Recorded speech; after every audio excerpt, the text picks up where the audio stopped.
र हामीले सबै पार्टीका साथीहरूलाई, सबै राजनीतिक दलका आफ्ना कार्यकर्ताहरूलाई, सदस्यहरूलाई परिचालित हुन आह्वान गरेका छौँ। तर परिचालित हुँदै गर्दा यो पार्टी त्यो पार्टी नभनिकन सबैजना हामी स्वयंसेवी हौँ। पार्टीका साथीहरू परिचालित हुनुहोस्, तर स्वयंसेवीका रूपमा परिचालित हुनुहोस् भनेर हामीले त्यसलाई पनि सामूहिक रूपमा आह्वान गरेका छौँ। र अहिले सरकारले जुन राहतको एउटा कोष बनाएको छ, हामी सबैले आफूले सङ्कलन गरेका कुराहरू पनि त्यही कोषमा ल्याएर एकै द्वारबाट यी सबै कुराहरूमा हामीले काम गरौँ भन्ने पनि यो पनि सँगसँगै हामीले आजको बैठकबाट हामी यो निष्कर्षमा पुगेका छौँ।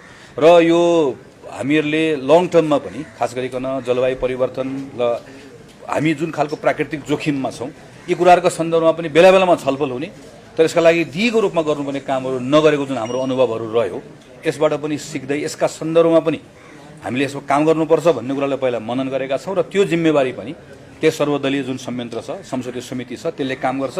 संशोधन नभएका दलहरूलाई पनि त्यसमा आमन्त्रण गर्ने र सबैले मिलेर जोइन्ट